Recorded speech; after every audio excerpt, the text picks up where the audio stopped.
Well, hello everybody. I'm Hal, And I'm Melanie. and we want to welcome you to another episode of Making Biblical Family Life Practical. You know, one of the things I'm most thankful about, What? that my mother taught me to love books. Yeah, my mom and my dad taught me to love books too. And that was always, I think that runs in the family, because I remember Grandma used to give me books, and Mom used to give me books, and I've never stopped acquiring them, and I've never stopped loving them. And I was telling somebody the other day that when we go down to the lake in the summer, one of our traditions is everybody gets money to spend on used books to bring with them. right. And it's something everybody looks forward to. They make a list of what they're going to order to take to the lake. You know, but hell, I remember, it was a couple of years ago, we were doing this session on what gifted kids really need. Mm-hmm. And I had mentioned giving them time to be kids and to read kids' books. And a father came up to me very puzzled because he said, my child learned to read really early. And she's 5 years old, and I've been telling her, don't read those easy books. And I don't let her read picture books. And I was scandalized because there are very good reasons to read picture books. And so we're visiting with Hal's mom this week, and we invited her to join us for a discussion of why kids need to read picture books. And I just need to say, my mom is Norma Young, and she is a veteran of school libraries for decades. And She was a children's librarian for how many years? 26 years. 26 years. We are delighted to have you with us here. And, so what would you say to that dad who thought that his child shouldn't be reading easy books? Oh, I think they're missing a lot of lessons that are taught in those picture books. Easier than you can sit down and talk to them. You miss a lot if you miss the picture books, but right now it seems like they're pushing children to read at a certain level, and they jump through a whole section, a whole world of children's picture books. It's sad, too, because there's so much richness in the picture books and culture that we depend on knowing. You know, when you say, well, that politician, he's just making stone soup, you need to have read the story Stone Soup to know what you're talking about. Well, you know, there were several books by E.D. Hirsch back, it's been a few years ago now, but they were based on the idea of what your first grader needs to know, what your third grader needs to know, and it was really a matter of cultural literacy. Yeah. That you understood references to things, just like an educated adult used to be able to recognize, oh, that's a quote from Shakespeare, or that's a quote from the Bible. Or that's a reference to a Greek myth. And young kids were expected to understand, you know, there are nursery rhymes that kids used to always learn, and there were picture books that those of us who grew up watching Captain Kangaroo got very familiar with. Make Way for Ducklings and Hats for Sale, and a lot of those Caps for Sale, yes. Caps for Sale, yeah, and a lot of those things, you know, they were just part of growing up. So, did you, Mom, in your career, in the time that you spent in the schools, did you see a shift in the philosophy of library science, if you will, that they were moving people away from collecting those books for the younger kids? Oh, whenever the technology came along, it made a big shift. And Accelerated Reader is a commercial reading tool that, if it's used and the way it was intended to be used, it's a really good thing. It helps the teacher kind of know which ability level they can go to. But if they skip all those thin books, that's too bad. Well, I heard about a teacher sending a class back to the library because they hadn't gotten thick enough books, and that kind of horrifies me. I was horrified whenever that happened at the school, and I was in a K through 3 school. Most of my experience has been in K through 3, although I loved the 4th and 5th graders whenever they came back to in the switching around. But those fairy tales, and someone told me one time, when you talk about the Three Billy Goats Gruff and how horrible it was, and they didn't think they should read that to the children because in that book it says, "I'll spew your eyeballs out your ears." Children loved to hear that because it was justice. Yes. It was justice for being treated badly, and there are lessons in those books. And the Little Red Hen, I saw the other day where somebody on Facebook had written that was something every child should read, because the Little Red Hen found the seeds and asked, for friends, who's going to help plant this? Not I, said one. Not I, said the other. Not I. So I'll plant it myself. And she did. And it goes on through the story of planting it. The wheat grows. They cut it. Every time she says, who will come help me do this? Not I, said the cat and the dog and the mouse. And she ended up doing all of those jobs herself. And then whenever she got the bread back, she said, who will eat this? And they were, I will. And she said, no. And that's part of the Bible, too. It's, we all work, and you get your rewards, and you help. There are just lots of lessons in there that are funny, but they stick with you. They're memorable, and they stick with you because they're in the form of a story. Hal and I tell a lot of stories when we speak, because we find that people will remember the story, which helps them remember the point. Without the story, they can't remember the point. But going back to something you said earlier about some of those fairy tales being frightening, I read a study where they did sanitized versions of the fairy tales. They gave them new endings that were supposedly kinder and gentler, and and then they read them to children, and they compared the reaction of the children to the new fairy tales, the sanitized version versus the old version. That the sanitized version frightened the children far more because evil was not destroyed. When evil is destroyed, the children are comforted. What is it? Somebody said... It was C.S. Lewis. Yes. C.S. Lewis said that children need to hear stories with dragons in them, not because they need to believe in dragons, because they do, but rather they need to hear that dragons can be defeated. Amen. Exactly. And I think that's, I think that's the lesson that, Jack and the Beanstalk and Little Red Riding Hood and all the rest is that you can thwart evil. Yes, you can fight back. Even when evil seems to be winning, that you can resist and you can overcome it. Even when evil seems incredibly powerful. And that is a lesson that children really need these days. When there's so many predators and so many people trying to hurt them, they need to know that evil can be fought, evil can be thwarted, that they can become safe.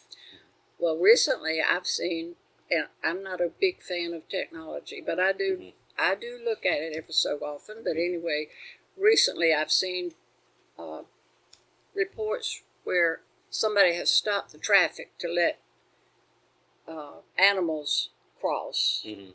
And if you've read Make Way for Ducklings, you know that was a kind thing to do to help out another being. Yeah.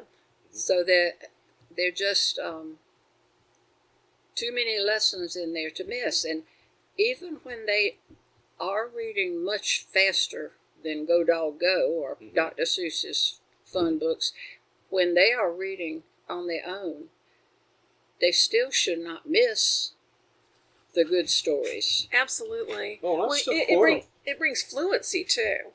That reading stories over and over and over again makes them more fluent in their reading. It makes reading easier, which makes them want to read harder books because they're easier. And it's kind of fun whenever you say, well, you finished that. How long did it take? Well, see how long it'll take you starting right now.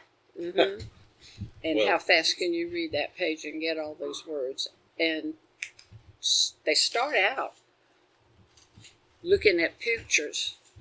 And that's part of reading, too. They're learning, turn the pages, go from left to right. Context These clues. words have something to do with whatever you see in the picture, and even a lot of times on the title page. It will show a hint of something that story's about without even knowing any of the words. Kids can be so obsessive at those ages, and they can hear that story 100 times and love it every single time. Want you to use the same voice. So, mine The Little Engine That Could. I read that book a million times. We had 6 sons. Yeah. And every one of them wanted to hear it 100 times. And I read that book a million times to those kids. Yeah. And I hated it by that time. I mean, I really did. My stomach would sink when they picked that book up. And how many times to this day in our maturity do we say, well, I must rest my weary wheels? I said it yesterday. I always said, and I said something to one of my kids the other day. I was quoting the Berenstain Bears. Say, this is what you do not do. That thing is stuck in my head, and I don't know if it was from when I read it as a child or when I read it to my own kids. But that's one of the things too. It's not just the experience of reading it or having it read to us when we're little, but then when we turn around and read it to the next generation, that's like tying little bands, little connections. Well, one of my favorite books for very young readers is Have You Seen My Duckling? Uh-huh. That's the only sentence in the book. But every page, the mama duck is looking for her duckling. And in every page, the illustrator has put that duckling in a different place on the page. So you have to look and realize, although the words are the same every time. And Have You Seen My Mother? Yes, I love that one. Oh, yeah. I love that one. That's not my mother. That's a snort. Yeah. Yes. Well, one of my favorite picture book stories is years ago we had loved Make Way for Ducklings. And you had a business trip to Boston. Mm-hmm. And so I took the kids downtown. Mm-hmm. And we went to the public gardens. Well, first we went to a corner bookstore and we bought a hardback copy of it. Oh, yeah. And then we went in the Boston public gardens and we read the story. And then we rode the swan boats. Right. There. And I will never forget, I think it was Caleb was maybe 3. And the ducks comes with me and he said, Mama, Mommy, grabbed my arm and he said, it's Mr. Mallard. I mean, his whole year was made. And all the grown-ups on the boat smiled because they remembered the story. They all remember the story. And then Matt, who was a little one at that time on that boat with me, I got a chance to read that story to his child. Yeah. And to tell him about when his daddy rode the swan boats at the public gardens. And that stuff is invaluable. That's the stuff that memories and connections and our culture is made out of. And to skip that why? Because you want to be proud that your child is reading a higher level book, or you think no. There is no educational benefit to pushing your children ahead to only read hard books or thick books. What you want is a joy of learning and the joy of reading, because that will have far more effect on their academics than making sure your second grader is reading a second grade only level book. Hey, we need to take a break for our sponsor. Okay. And when we come back, we're going to continue. We're going to talk about some more of our favorite children's books that we still like as grown-ups too. So hang on, we'll be right back.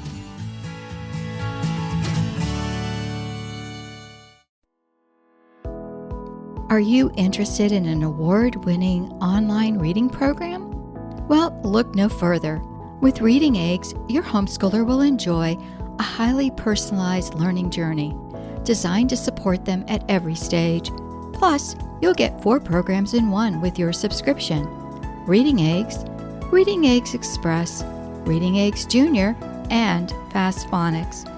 The interactive lessons are based on scientific research and feature colorful animations, fun music, and exciting rewards to keep your children motivated to learn. Visit readingeggs.com/Media Angels to learn more about a 30-day trial that provides access for up to 4 children to all 5 learning programs. That's readingeggs.com/Media Angels.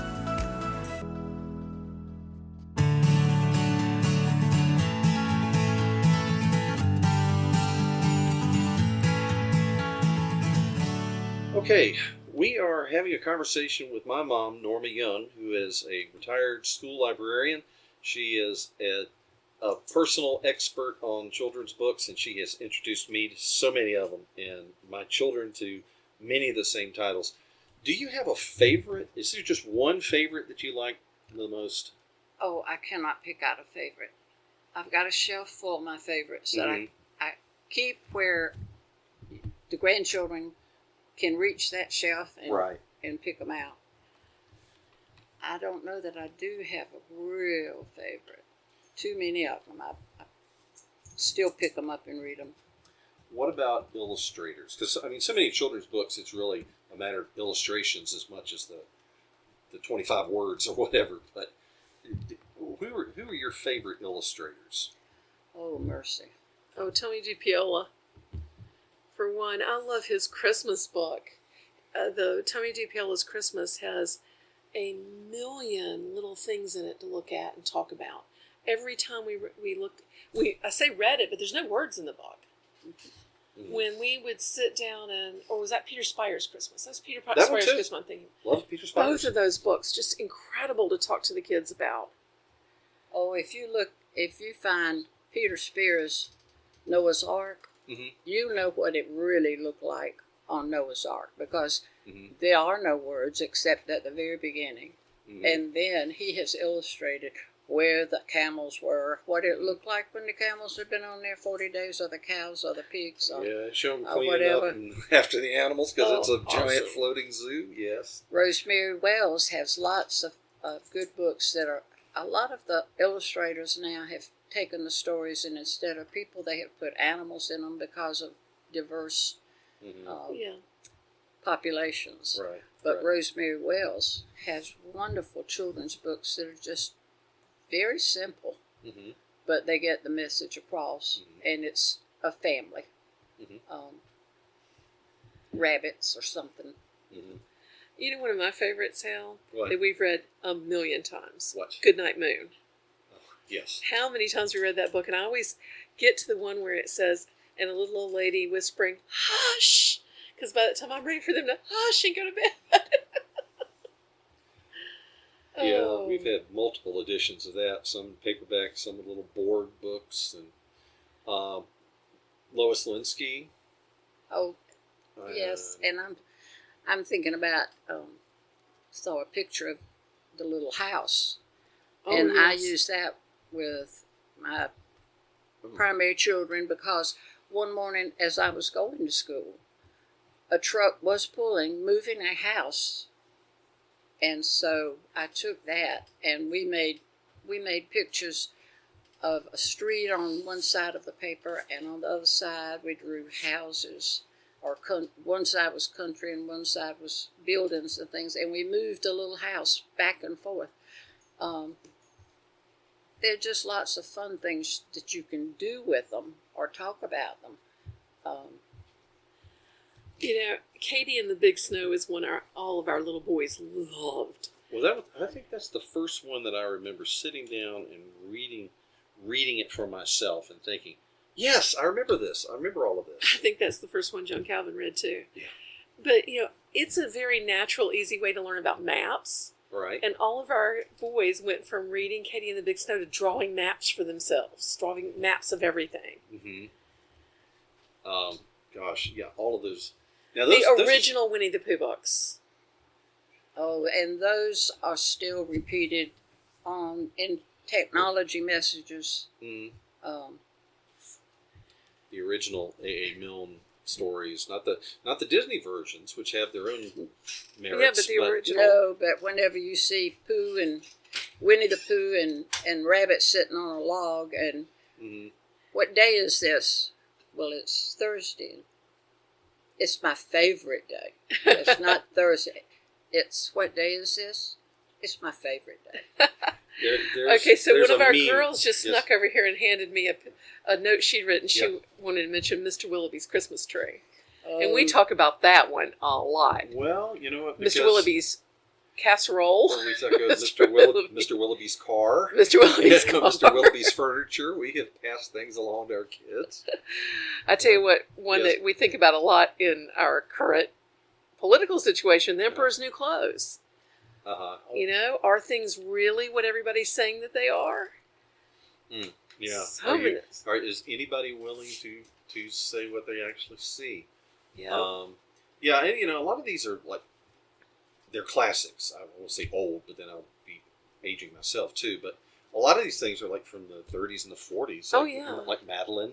Oh, yes. Stories of Madeline and Amelia such. Bedelia. Amelia Bedelia. But you know, there's good modern children's books too, and they're, you know. Yeah. Oh, here's one I think about all the time when everybody's visiting us. So when we're down here at the lake visiting How's Mom, and all the kids come in, and there's no room for anybody to sleep, and they're all over the floors, and all sleeping out in hammocks outside. I think about the book When the Relatives Came by Cynthia Ryland. And that's fairly recent. Oh, yeah. That's fairly recent. And that's very current events for us. Yeah.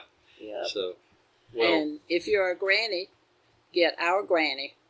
mm-hmm. And I've forgotten the author this minute, but it lets you know there are different kinds of grannies around.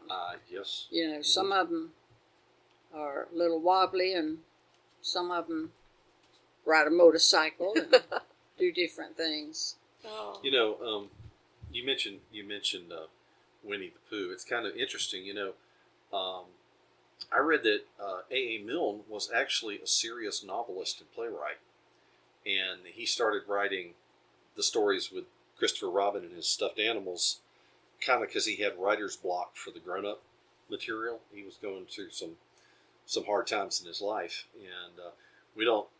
I think his other stuff. I've read one of his mystery stories. It was a decent mystery story, but I'm thinking, you know, I just like Pooh. I like Pooh and Eeyore, and yeah, that's okay. You're not going to be an Eeyore, are you? That's our service dog. If you give a mouse a cookie, and that author and illustrator have moved on so that you can do that. Okay, if I give you this, what's the next thing? What's the next thing you're going to ask for? Well, you know, an interesting one. This is a very old book. It's hard to find copies of anymore. The Little Old Man Who Could Not Read. Read that to our kids when they were little.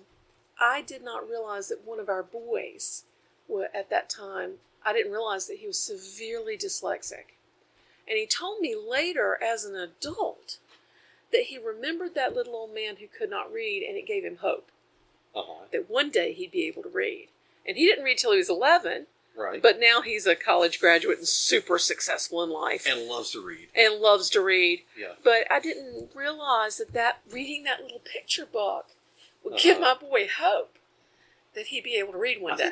I think that was before he was even school age. Yeah, I read it to him when he was probably 3. Yeah, but of course he heard it as you read it to younger siblings and too. He remembered it when he needed it. He remembered it.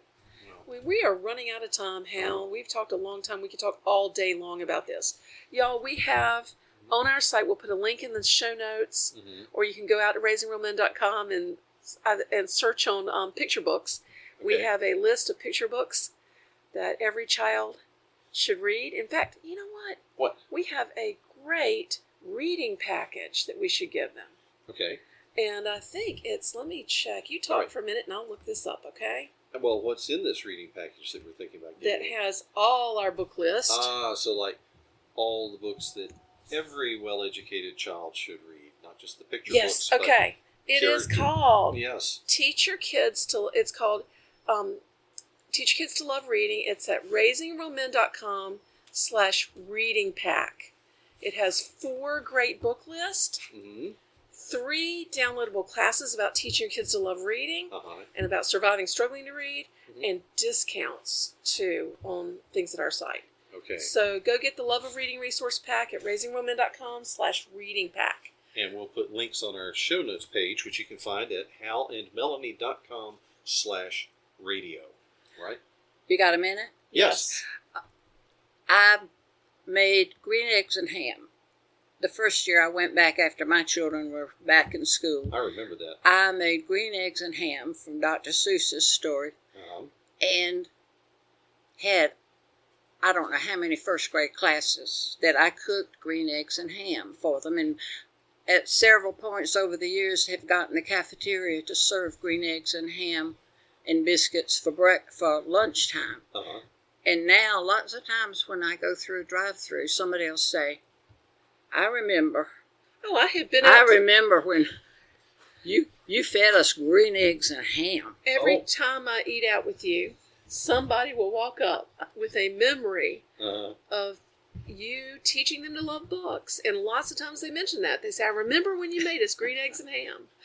We had a good time. I loved being with the children. I loved sharing the books with them. And still to this day, make sure I put books into the little free libraries that are around. I hope some are in your community where children and adults can get them and continue their love of reading. And you know what? You can teach your kids to love reading. And you can do fun things like that with them too. We hope that you will listen again. Okay. Go out to wherever you listen to us, however you listen to podcasts, and please rate us because it helps people find us. Absolutely. So, look, we appreciate you joining us. Until next time, I'm Hal. And I'm Melanie. Thanks for listening. Bye, y'all. You've been listening to Making Biblical Family Life Practical with Hal and Melanie Young. If you found this program interesting, challenging, and encouraging, why not join us on the web at halandmelanie.com. That's HALANDMELANIE.com. Or follow us on social media. You can find us on Facebook at Facebook/Hal and Melanie or Facebook.com/RaisingRealMen. This program is a production of the Ultimate Homeschool Radio Network. Join us next week when we'll be back to talk about making biblical family life practical. Until then, thank you and God bless you for listening.